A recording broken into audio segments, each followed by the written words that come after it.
Hey guys, welcome to day 404 of 1,000 days of practice. I have been prepping my house midday, doing all the prep work to host the Galentine's thing. And so my focus has been mainly on that. This week has been a lot of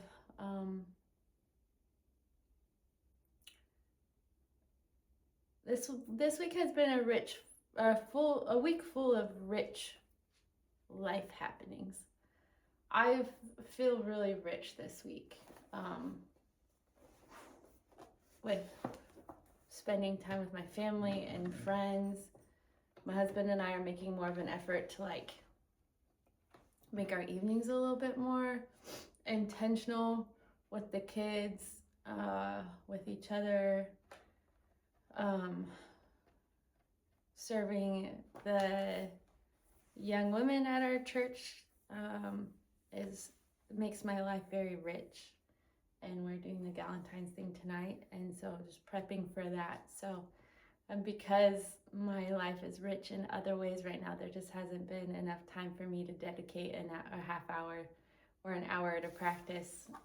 And I really want to finish The Dying Poet, but instead I will embrace a sight reading of Mendelssohn. We'll just keep going. Well, at this point, we just need to call it call it its own, whatchamacallit, series, right? Like this is the Mendelssohn sight reading series in my days of practice. So, what time is it? 10 minutes. Get me for 10 minutes. So let's see here. All right. So, Song Without Words. My bench is a little wonky. Obviously it's the Songs Without Words. Lieder ohne Worte, something like that. I took German in high school, and but that was like years and years ago. So it's been a minute. One of these days, and later in life, when I have more time, my kids are not at home or something, maybe I'll start some Duolingo for German. I should do it for Spanish because on my side of the family, all of my in-laws are Spanish speakers. Like all of my siblings married Spanish speakers, so like it would be nice probably. I mean, they all speak English well too, but anyways. But I've always had a fascination with German. I have Swiss ancestry. Like out of like my most of my ancestry has been here since like the Mayflower. Well, a lot of it. Like I have deep American. I'm as American as you can be.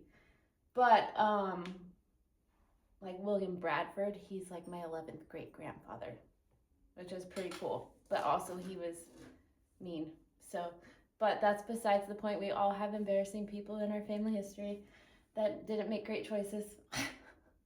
But then my mom's maternal side, so my great grandfather immigrated here with his family when he was 5 from Switzerland, and so I'm pretty sure my great grandmother that was married to him was also of Swiss heritage. I don't know how Swiss she was. I feel like her parents might have been from Switzerland. I could be wrong, but anyways, I mean my great grandfather's name was Otto Felix. Like you can't get more like Swiss German sounding than that. So, Carl Otto Felix. So, anyways. But yeah, so I should learn Spanish, but I probably will just learn German with the dream someday to go to Switzerland. And Germany. I would love to go to Germany too. Those are like some of my top places. Yeah. Oh, the one thing I wanted to like share with you. So this morning I woke up knowing that I had a doctor's appointment this morning. So I knew I only had a certain amount of time to get things done before I needed to go get my kids. And then like it'd be go time after school, right? Like homework, last minute vacuuming if I need to, because Coda, just all the things that come with like last minute prep for people to come over. My kids are gonna help me decorate a little bit, and just like last minute things to do. And so I knew I needed to capitalize on this time in between doctor's appointment and leaving. And whenever I have something like this, or like I'm stressed about something or I need help, I always ask Heavenly Father for help, because out of everyone, He knows how to organize my time the best for me so that I can achieve what I need to do. And I was feeling a little anxious, and then I was listening to a podcast about feeling anxious and or anxiety, and an anxiety journal, and what the guy said, Arthur Brooks. He's a social scientist. I really enjoy his podcast. He has a lot of good tips and information on how to live a happier life. But he was talking about this anxiety journal that, if you're stressed out about something, you pull out this journal and you write it down, you name it, which is one of the biggest things you can do. You name it out loud and you write it down, and then you say, okay, best, worst, or what's the worst that can happen, what's the best that can happen, and what will probably happen in that situation. You write each of those things down. And then you write a game plan for if the worst thing happens. And so I was like, okay, I'm feeling a little anxious about getting everything done. What's the worst that, I didn't write it all down, but I was like, what's the worst that can happen? I said it out loud. I'm like, what's the best that can happen? I said it out loud. And again, getting my house ready for people to come over is not a huge deal. It's not like it's the end of the world, but it was just causing me some anxiety, some stress. And so then I was like, okay, best that will happen is I'll get everything on my list done that I want to, and it'll be fine. Worst that'll happen is I'll get none of it done, or like just a little bit of it done. Like most likely thing is I'll have to make some concessions, but I'll get a good amount done, and no one will notice whether I get it done or not anyways, and no one will care. So I have to remind myself, I'm like, no one will really care that much, and if they do, then they're not your friends. No, I don't ditch people just because of that, but anyways, so that helped a little bit. But I was like, Heavenly Father, help me realize what the most important things to do, help me realize what I should do before I go get the kids home from school, and help me order my day so that I can be the most effective and get the most done and get what really matters the most. And I got enough done. There's some concessions I made. That always happens in any day, because I feel like my list, I always make too big of a list. I hope that I'm not the only one that does that. I know I have friends that are like that too. So, but I got the most important things done. And I'd feel like I'd have a thought like, it's okay if you wait to vacuum until after you get home from the kids, get home with the kids. The kids can help you blow up balloons and decorate. You can write the Valentine's in the car. And so I felt my day ordered, and the impression, even down to the things that I was listening to.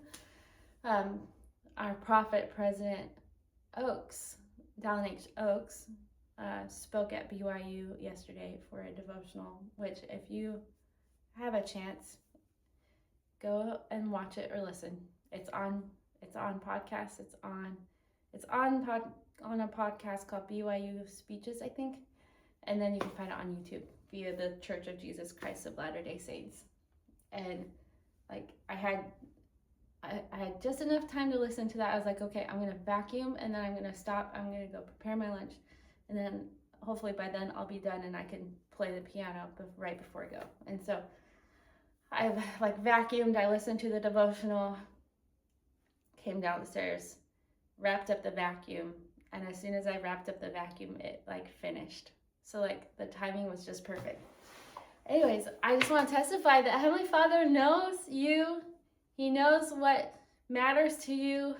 He's aware of what needs to get done to move the needle forward. And he's also really good at helping you see what's most important. And I'm a living testimony of that today. And every day that I include God in it is a day where I see him in my life. And so, the evening star is what I'm going to try. I don't think I've done it yet. Let's see.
was fun. Did it sound like an evening star to you? Oh, maybe it did to me. I don't know. I have to think about it. But if you can think of another song without words that you like, I've been enjoying playing the requests that I receive. So if you have another request and you think it might be in here, let me know and I'll play it for you tomorrow. All right. Thanks for joining me, guys. We'll see you tomorrow.